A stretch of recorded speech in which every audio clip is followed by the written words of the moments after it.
Assalamualaikum warahmatullahi wabarakatuh. Yang saya hormati Bapak Dr. Isnarto MSI selaku dosen pengampu filsafat matematika. Yang saya hormati teman-teman sekelas program pasca sarjana doktoral UNES. Pada kesempatan kali ini saya akan mencoba untuk mempresentasikan bab 2 pada buku Paul Ernest tentang rekonseptualisasi filsafat matematika. Nama saya Ari Purwakusuma, nomor induk mahasiswa 0401620003. Ruang lingkup filsafat matematika. Ada 3 hal yang dianggap penting tentang filsafat dan pendidikan. Hal ini digambarkan dalam bentuk sebuah perbandingan pemikiran sudut pandang filsafat absolutis dan falibilis. Yang pertama, ada perbedaan antara pengetahuan sebagai produk akhir yang sebagian besar diwujudkan dalam bentuk dalil-dalil dengan kegiatan memahami dan kegiatan mencari pengetahuan yang berhubungan dengan asal-usul pengetahuan dan keterlibatan manusia dalam menciptaannya. Yang kedua, ada perbedaan antara matematika sebagai pengetahuan yang berdiri sendiri dan bebas nilai dengan matematika sebagai sesuatu yang berhubungan dan menjadi bagian yang tidak dapat dipisahkan dari jaringan ilmu pengetahuan manusia. Dan yang ketiga, perbedaan ini memisahkan pandangan matematika sebagai ilmu yang objektif dan bebas nilai karena hanya terfokus pada logika internalnya sendiri, dengan memandang matematika sebagai bagian yang menyatu dengan budaya manusia dan oleh karena itu dipengaruhi oleh nilai-nilai manusia seperti halnya wilayah dan pengetahuan lainnya. Kriteria untuk filsafat matematika yang memadai telah dikemukakan bahwa peran filsafat matematika adalah untuk menjelaskan sifat matematika di mana tugas ini dipahami secara luas untuk memasukkan masalah eksternal seperti sejarah, asal-usul dan praktek matematika, serta internal masalah epistemologis dan ontologis, seperti pembenaran matematika pengetahuan. Kriteria ini dapat dinyatakan secara lebih eksplisit. Filosofi diusulkan matematika yang harus memperhitungkan yang pertama pengetahuan matematika yang sifatnya pembenaran dan asal-usulnya. Yang kedua objek matematika, sifat dan asal-usulnya. Yang ketiga penerapan matematika, keefektifannya dalam sains, teknologi dan bidang lainnya. Yang keempat, praktek matematika, aktivitas matematikawan, baik di masa kini maupun di masa lalu. Berikutnya tentang pengujian lebih lanjut tentang aliran-aliran filsafat. Di sini ada 5 untuk aliran filsafat yang bisa dipaparkan. Yang pertama adalah aliran absolutis, pengikut aliran logis, formalis, dan intuisionis adalah pengikut aliran absolutis. Pada bab sebelumnya telah diberikan contoh kegagalan pemikiran aliran ini dan juga telah dibuktikan ketetapan aliran absolutis untuk filsafat matematika. Yang kedua adalah aliran absolutis progresif. Absolutis progresif yang lebih memandang dari sudut pandang aliran absolutis matematika sebagai akibat dari upaya manusia untuk mencari kebenaran daripada hasilnya. Filsafat absolut progresif. 1. Menerima penciptaan dan perubahan teori-teori aksiomatis. Yang kedua, mengakui bahwa keberadaan matematika formal karena intuisi matematika diperlukan sebagai dasar dari pencapaian teori. Yang ketiga, mengakui aktivitas manusia dan akibatnya dalam penciptaan pengetahuan dan teori-teori baru. Yang ketiga, Platonisme. Platonisme adalah pandangan bahwa objek matematika memiliki eksistensi objektif yang nyata dalam beberapa wilayah ideal. Pandangan ini berasal dari Plato dan dapat dilihat dalam tulisan penganut aliran logis seperti Frege dan Russell, dan juga Cantor, Bernay, Hardy, and Gödel. Yang keempat, konvensionalisme. Pandangan pengikut aliran konvensionalisme menyebutkan bahwa pengetahuan matematika dan kebenaran didasarkan pada konvensi kesepakatan linguistik atau kebenaran logika, dan matematika memiliki sifat analitis benar karena ada hubungan nilai dari makna istilah yang digunakan. Bentuk moderat dari konvensionalisme seperti Quine atau Hempel menggunakan konvensi linguistik sebagai sumber kebenaran matematika dasar yang menjadi landasan konstruksi bangunan matematika. Dan yang kelima, empirisme. Pandangan empiris tentang pengetahuan matematika. Empirisme naif untuk membedakannya dengan empirisme kuasinya Lakatos, menyebutkan bahwa kebenaran matematika adalah generalisasi empirik pengamatan atau pengamatan. Kami membedakan dua tesis empiris. Yang pertama, konsep matematika memiliki asal-usul empirik, dan yang kedua, kebenaran matematika memiliki dasar kebenaran empirik, maka diambil dari dunia nyata. Tesis pertama tidak dapat disangkal dan diterima oleh sebagian besar filsuf matematika. Tesis yang kedua ditolak oleh semua pihak kecuali penganut aliran empiris, karena arahnya yang mengarah ke ketidakjelasan.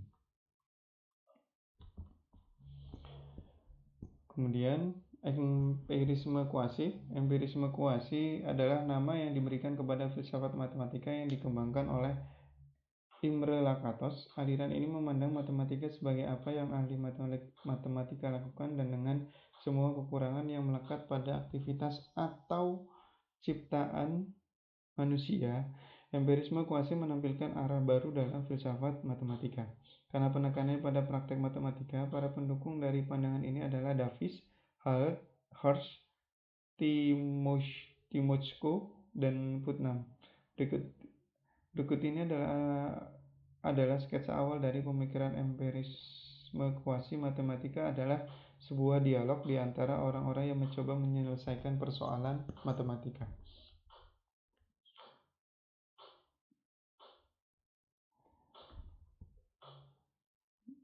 Penjelasan berikutnya adalah tentang pemaparan kuasi empirisme Lakatos. 5 tesis kuasi eksperimentisme dapat diidentifikasikan sebagai berikut. Yang pertama, pengetahuan matematika bisa salah, yaitu dalam kuasi empirisme pencarian dasar untuk kepastian absolut dalam matematika ditolak dan pengetahuan matematika dianggap bisa salah, dapat dikoreksi dan tanpa dasar tertentu. Yang B, matematika adalah deduktif hipotesis. Matematika diakui sebagai sistem deduktif hipotesis. Yang C, sejarah adalah pusat. Filsafat matematika tidak dapat dipisahkan dengan sejarah matematika, karena yang terakhir adalah sejarah evolusi pengetahuan matematika. Yang D, keunggulan matematika informal ditegaskan. Matematika informal adalah yang terpenting baik sebagai praktek maupun sebagai sebuah produk. Yang E, teori penciptaan pengetahuan disertakan perhatian utama dari filosofi matematika adalah logika matematika penemuan atau heuristik. Dalam proses ini, produksi matematika individu biasanya konstelasi definisi, dugaan, dan bukti informasi terkena kritik dan dirumuskan kembali sebagai tanggapan atau kritik dalam siklus dialektis yang berulang. Ada pola sederhana untuk penemuan matematika atau pertumbuhan teori matematis informal. Pola tersebut terdiri dari tahap-tahap berikut: dugaan awal, pembuktian eksperimen atau argumen, perubahan dari dugaan awal menjadi sebuah dugaan atau lemma. Yang C, kontracontoh global, kontracontoh atau dugaan sederhana. Yang D, bukti pengujian kembali. Lemma yang salah untuk kontracontoh global adalah kontracontoh lokal. 4 tahap ini adalah inti dari analisa bukti, tetapi ada beberapa tahap standar berikut yang sering muncul. A, bukti pengujian teori lainnya. Yang B, pengecekan hasil yang diterima saat itu dari dugaan aslinya yang sekarang dibuktikan kesalahannya. Dan yang C adalah contoh balasan menjadi contoh baru, wilayah baru dari penemuan terbuka. Dapat dilihat dari bahwa inti filsafat matematika Lakatos adalah sebuah teori asal-usul pengetahuan matematika, yaitu teori praktek matematika dan teori sejarah matematika. Lakatos tidak menawarkan teori psikologi penciptaan atau penemuan matematika karena dia tidak menyentuh asal-usul aksioma, definisi, dan dugaan dalam pikiran orang per orang. Fokus dia adalah proses yang merubah penciptaan individu menjadi pengetahuan matematika publik yang diterima luas. Dengan demikian, beralih ke evolusi filsafat kuasi empiris, Lakatos Matematika menjadi catatan filsafat matematika Lakatos jauh dari sistem yang lengkap atau dikerjakan sepenuhnya. Ini karena dua faktor. Pertama, kematian yang terlalu dini. Lakatos hanya menulis satu volume tipis dan 5 makalah tentang filsafat matematika. Beberapa di antaranya belum selesai dan diterbitkan secara anumerta. Kedua, penyajiannya dalam karya utamanya tidak langsung memanfaatkan dialog platonis untuk mengkonstruksi aspek sejarah matematika. Jadi, Lakatos telah mewariskan kepada kita filosofi menarik tetapi tidak lengkap matematika yang jauh dari kerjaan atau diuraikan sepenuhnya.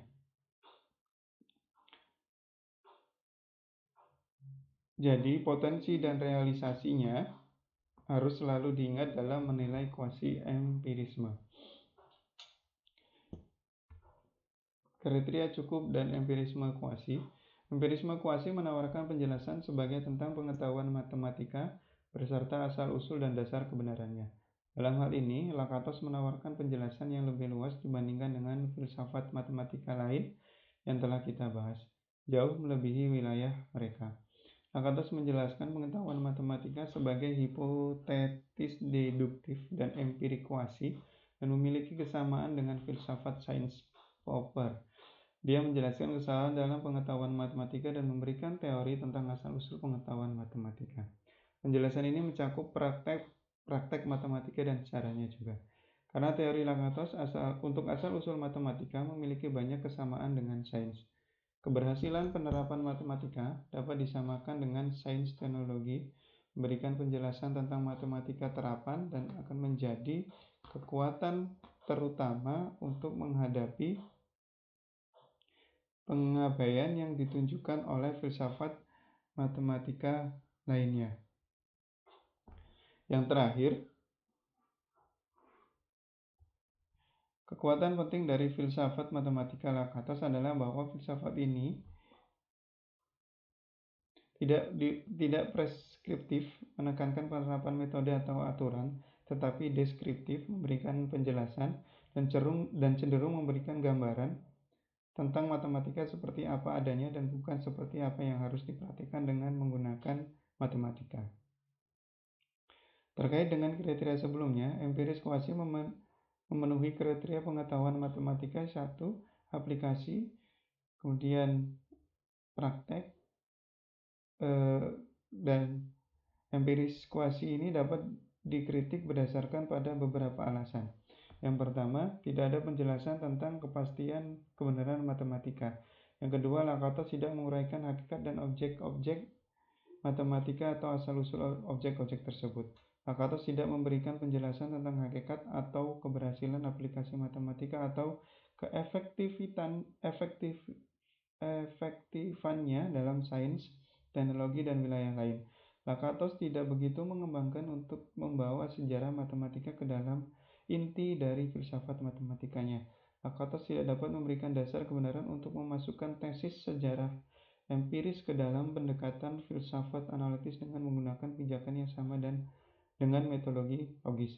Filsafat matematika empiris kuasi Lakatos memberikan alasan yang diperlukan tetapi tidak cukup hanya mengembangkan pengetahuan matematis. Tidak ada eksposisi sistematis dari empirisme kuasi yang dijelaskan secara detail untuk membantah penolakan terhadap dia. Publikasi Lakatos tentang filsafat matematika berisi studi kasus historis dan tulisan polemik. Secara keseluruhan dapat dilihat dari bahwa kelemahan utama dari empirisme kuasi adalah penghilangan. Kritik di atas yang diambil dari sudut pandang yang bersimpati tidak menyikap kelemahan mendasarnya. Kritik di atas hanya menunjukkan perlu program penelitian, katakanlah untuk mengembangkan empirisme kuasi secara sistematis dan mengisi celahnya.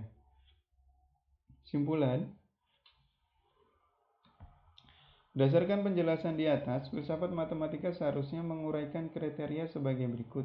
A. Pengetahuan matematika. B. Objek matematika. C. Penerapan matematik. Dan praktek matematika berdasarkan pada kriteria di atas dapat disimpulkan bahwa ketidaksesuaian aliran filsafat absolutis formal sebagai filsafat matematika, sementara aliran absolutis progresif memandang matematika sebagai akibat dari upaya manusia untuk mencari kebenaran daripada hasilnya dan juga memberikan ruang dan kesempatan kepada ahli matematika yang berusaha mencari fondasi dasar yang kuat untuk pengetahuan matematika sehingga aliran ini dianggap memenuhi sebagian kriteria. Aliran Platonisme tidak dapat memberikan penjelasan yang terkait dengan bagaimana ahli matematika memperoleh akses ke dalam pengetahuan yang ada. Aliran ini juga tidak mampu memberikan deskripsi yang tepat untuk matematika baik secara internal atau eksternal. Karena aliran ini tidak dapat memenuhi kriteria di atas, Platonisme ditolak sebagai filsafat matematika. Aliran konvensionalisme mengatakan bahwa kita tidak akan menemukan semua kebenaran matematika dan logika yang dikemukakan secara literal seperti aturan dan konvensi linguistik. Quinn memandang aliran memiliki potensi sebagai filsafat matematika yang sedikit berbeda. Terkait dengan kriteria sebelumnya, aliran empirisme kuasi memenuhi kriteria pengetahuan matematika, aplikasi, dan praktek. Mungkin itu yang dapat saya sampaikan. Mohon maaf apabila banyak kekurangannya. Terima kasih atas kesempatan yang sudah diberikan. Mohon masukannya dari Bapak Dr. Isnarto MSI dan dari teman-temannya. Mohon maaf lahir batin. Wabillahi taufiq wal hidayah. Wassalamualaikum warahmatullahi wabarakatuh.